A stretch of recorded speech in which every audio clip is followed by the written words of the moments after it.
Hello, my name is Rez. I am a professional game programmer. I do electrical engineering as a hobby. This is our electronic sound advent calendar, day 7.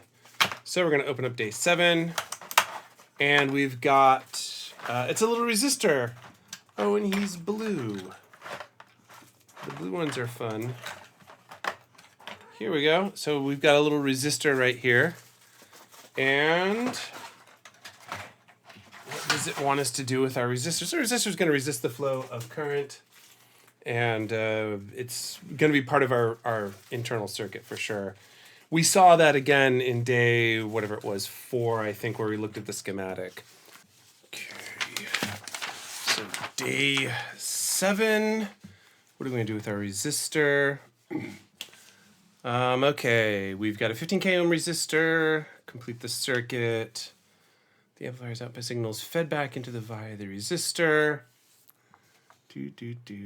Okay, so let's see what this thing wants us to do. I'll zoom this down a little bit so we can kind of see this schematic a little better. What have we got?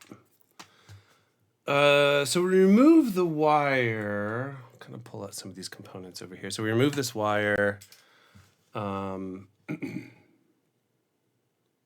So what we're doing is, so this guy's still low, and this is the non-inverting. So we're doing, the technical term for this, I guess, is we're doing a feedback loop on the amplifier, on this op amp. This kind of idea, this feedback loop is very, very, very common in op amps. And so, so if this guy's low, this guy's going to start high, which means, so this guy's going to be pulled high. That's going to try and start charging this guy up. So slowly on the non-inverting, we're going to get a high signal.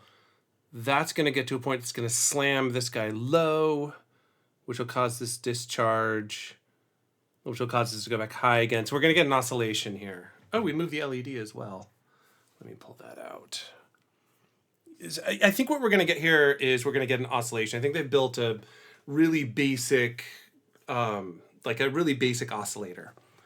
It's just going to keep kind of going up and down and up and down. That's what I expect. I expect to have a low resolution, kind of like a buzzer sound, a square wave, really.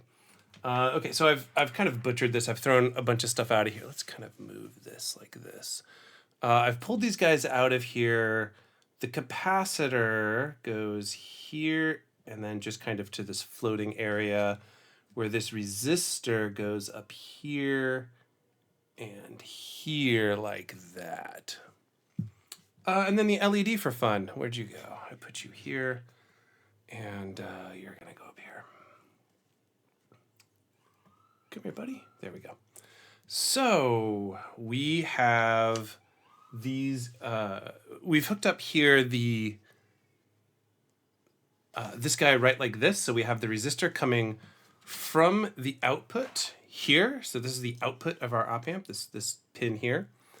And not only is it going to go through the capacitor and we'll hear whatever signal that is, it's also going to come back out here through one of these inputs. Now this is where we had this little wire just sort of flying out, just hanging out. Instead, we're actually piping the output of our amplifier here. Again, this is called a feedback loop. What's going to happen is, because this is going to the non-inverting input and our inverting input is set to ground, is they're going to try, the output's going to change to try and kind of match those. So it's going to go up and down and up and down and up and down. I would expect a bit of a buzzing if I've hooked this up correctly. Let's see what happens. Here we go. I did, but I probably screwed this up. Yeah, there we go.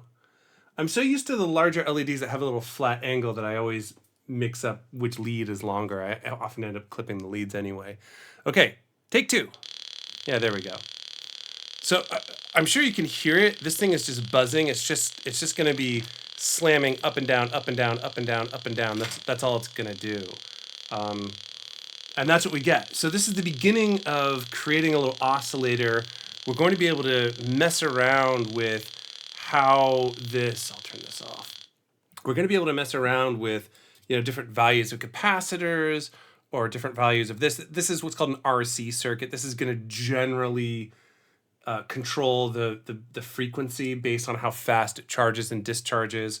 And that's going to be a function of not only the capacitor, how much charge it can have, but also the resistor, which is how fast or slow it discharges.